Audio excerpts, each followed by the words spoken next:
तत्सवितुर्वरेण्यं भर्गो देवस्य धीमहि धियो यो नः प्रचोदयात्। इसे ऊंचा बांधो भैया। जैसे ही गायत्री मंत्र का जाप किया चाचा अक्रूर जी ने तो जल में क्या देखा महाराज?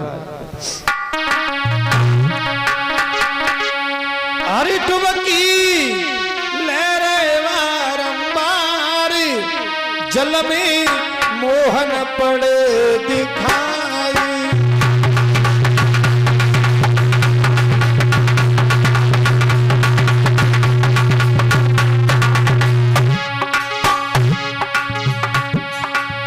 डुबकी लहरें बारंबार जग में मोहन पड़े दिखाई।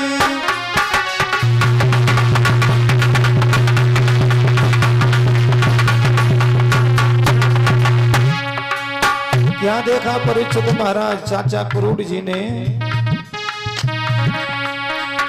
वहां बिछी शेष की सैया जापे लेते कृष्ण कन्हैया।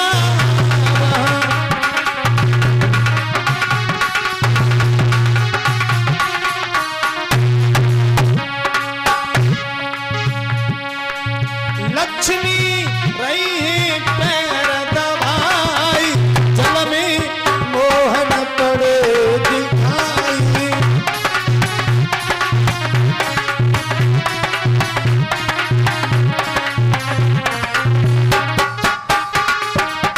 डुबकी लहरें बारंबार जल में मोहन पड़े दिखाई।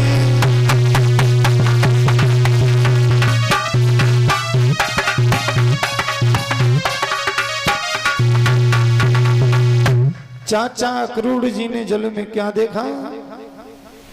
शेष की सैया बिछी है महाराज और उस शेष की सैया पर भगवान कन्हैया लेटे हैं। लक्ष्मी मैया पैर दबा रही हैं। चाचा अक्रूर जी ने मन में विचार किया कि जल में मैं ये क्या देख रहा हूं महाराज। तो एकदम से जल से बाहर आए तो रथ की तरफ देखा तो भगवान कन्हैया उस रथ पे भी विराजमान हैं। और जब डुबकी लगाते हैं तो जल में भगवान कन्हैया दिखाई देते हैं।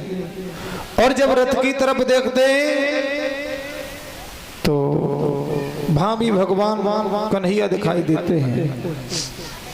चाचा अक्रूर जी ने मन में विचार किया अब भोजराज कंस इन्हें नहीं मार पाएगा महाराज, अब इन्हें नहीं मार सकता है। चाचा अक्रूर जी ने यमुना में स्नान किया। इसके बाद चले हैं मथुरा नगरिया की तरफ। मथुरा नगरिया से बाहर ही भगवान कन्हैया का रथ रुक दिया और तब तक नंद बाबा अपने छकड़ों में कंस के स्वागत के लिए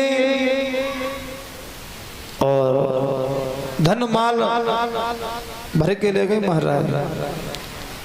मथुरा नगरिया से बाहर ही डेरा लगा दिए। भगवान कन्हैया नंद बाबा से दाऊ भैया से कह रहे हैं भैया अगर बाबा की आज्ञा हो तो चलो। मामा ने मथुरा नगरिया कैसी सजाई है। जब यज्ञ हो रहा है तो बड़ी सुंदर होगी। सबसे पहले यज्ञ में बाद में चलेंगे, पहले चलो मथुरा नगरिया की शोभा देखे। मथुरा नगरिया की शोभा देखें। भगवान कन्हैया और मथुरा नगरिया की शोभा देखने के लिए गए परीक्षित महाराज। सभी मथुरा नगरिया की स्त्रियां छत पर खड़ी होकर के देख रही हैं भगवान कन्हैया को, निहार रही हैं। तो बस वही बात कहती हैं